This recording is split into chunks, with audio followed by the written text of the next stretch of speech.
Hi guys, welcome to my channel. In today's video, I'll be showing you 3 DIY farmhouse Easter decor ideas.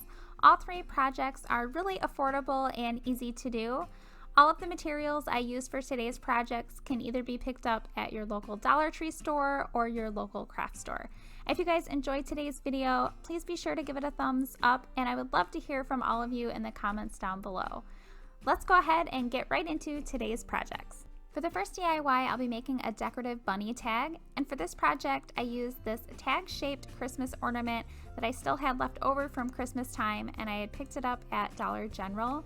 I also used a silhouette bunny that I printed from my computer, Waverly chalk paint in the color Plaster, folk art chalk paint in the color Sage, paintbrushes, my hot glue gun, jute, scissors, burlap ribbon from Dollar Tree, buffalo check ribbon from Hobby Lobby, and lilac stems from Michaels.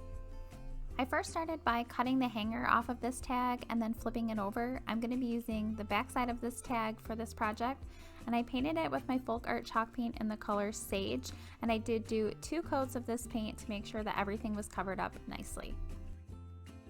Next, I cut the excess paper around from my bunny silhouette so that it would be easier for me to place in the center of my tag. I then flipped the piece of paper with my bunny over and then took a piece of chalk and drew that chalk along the back side of the bunny. This is going to help me transfer that bunny onto my tag. I'm then placing the bunny exactly where I want him to be on the front of my tag, and then taking a pen and outlining around the entire bunny so that that chalk on the back side will transfer onto the front of my tag. Once I'm done outlining the bunny, I'm then peeling off the paper and then taking my Waverly chalk paint in the color Plaster and a really small tipped paintbrush and painting that color around the entire inside of that bunny silhouette. And I did do 2 coats of paint on top of my bunny. Now I'm making a really simple bow with my buffalo check ribbon that I picked up from Hobby Lobby, and then I'm cutting the tail ends of the ribbon into a diagonal shape. Once I have that made, I'm then cutting down some burlap ribbon from Dollar Tree. I wanted this to be a little bit thinner, so I'm just cutting off both ends of the ribbon, and then I wanted to attach it above my bunny right at the top of my tag. To do that, I'm using some hot glue on the back side of the tag and then just wrapping the 2 tail ends of the ribbon along the back side. Next, I'm pulling off some of this greenery from these lilac stems that I picked up from Hobby Lobby. I had originally already put on my bow right in the center of that burlap but didn't like it, so I just pulled it off and then I'm putting that greenery right in the spot where I had attached that bow. I'm then placing some more hot glue on top of the greenery and then just reattaching that burlap bow that I had originally had in that spot. For the last step in this project, I'm stringing a piece of jute through the already pre-drilled hole and then just tying the end of that off in a knot. Here is my decorative Easter bunny tag all complete. This project was so easy to do and is the perfect Easter decor craft.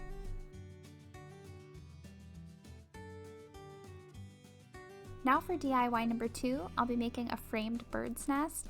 For this project, I used a 5x7 frame from Dollar Tree, floral craft paper from Hobby Lobby, decorative bird's nest from Hobby Lobby, folk art chalk paint in the color Spanish Moss, Waverly chalk paint in Plaster, paintbrushes, my hot glue gun, jute, scissors, Spanish moss, and mini speckled eggs. For this project, I started out by taking my entire frame apart, and I had originally painted my frame in this like white and brown rustic looking color, but I didn't really like the way that it was looking, so I just went ahead and painted over that. And to paint over it, I used my folk art chalk paint in the color Spanish Moss, and I did do 2 coats of this paint just to make sure that everything that I had already painted on was completely covered up. Once that color was completely dry, I then took my Waverly chalk paint in the color Plaster and I very lightly dry brushed this around the entire frame. Once I had that color on, I wanted to add a little bit of this truffle color from Waverly Inspirations, and I just very lightly dry brushed that around the frame as well. Next, I used the glass part of the frame as a guide to help me trace out the size for my floral craft paper. Once I had that all traced, then I just used some scissors to cut out the paper. Now I'm attaching that floral paper onto the cardboard part of my frame. I just placed the hot glue right on the cardboard and then placed my paper over top. I really wish I would have used Mod Podge for this because my paper would have sat a lot flatter, but I didn't, and there's no going back after you've already glued it on. I'm then putting my entire frame completely back together.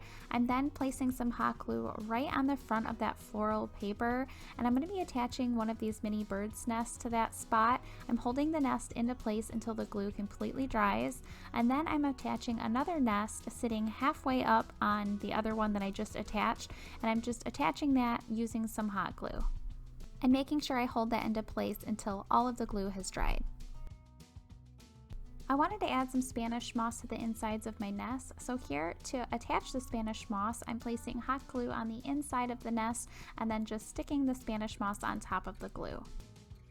Next, I'm adding some of these mini speckled eggs right on top of the Spanish moss inside of the nest.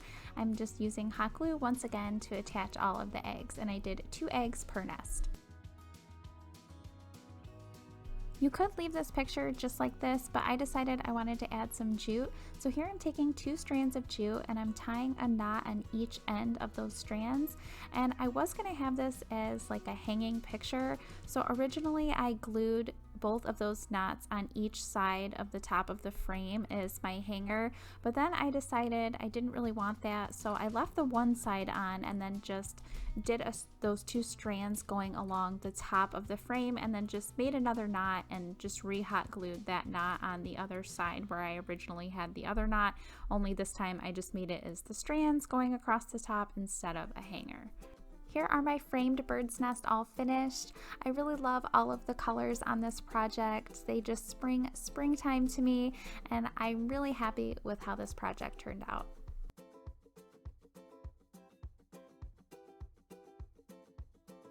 And now for the third and final DIY for today, I'll be making decorative Easter eggs.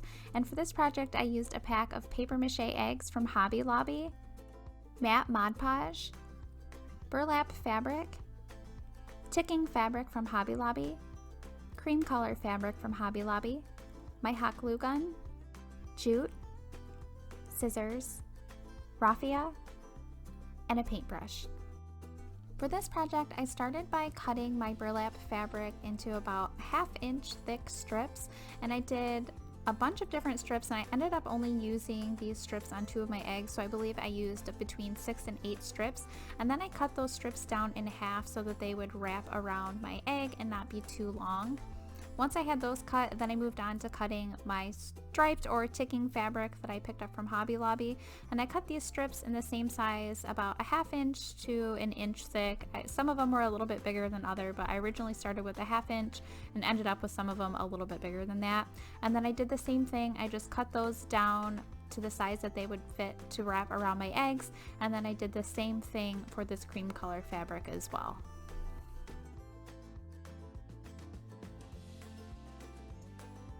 To help all of my strips of fabric sit flat onto my eggs, I'm cutting the ends of my fabric into a triangle shape or a point so that I don't have any bulky fabric at the top and the bottom part of my egg.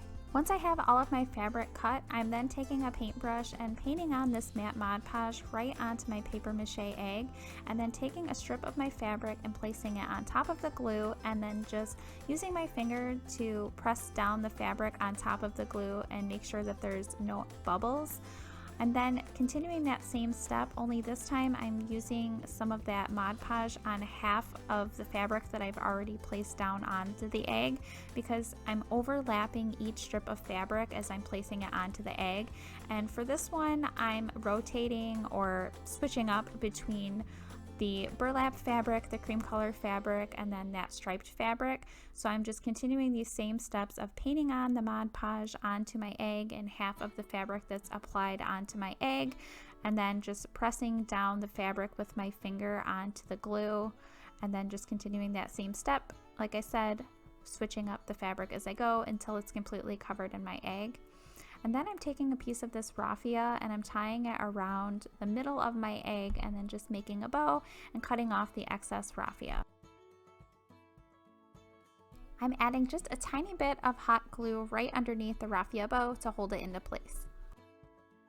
I also did 2 other eggs, kind of in a different style than the ones that I just did, but I did do the same steps as I did on the other eggs. I used the Mod Podge, and then I just used the cream color and the striped fabric on these two, and I switched up between those 2 fabrics around the entire egg. And then for this one, I tied a piece of jute around the center of the egg and made a very small bow, cut off the excess jute, and then used a little bit of hot glue underneath that bow to hold it into place. These are my decorative eggs all finished. These scream farmhouse style to me, and they really go with the decor that I have in my home currently. I really hope that you guys enjoyed today's video. If you did, please give it a thumbs up and share it. It really helps out my channel. If you're not subscribed, I hope that you will consider subscribing, and please be sure to hit that notification bell so that you don't miss out on any of my future videos. And I would love to hear in the comments down below which project from today's video was your favorite. Thank you so much for watching.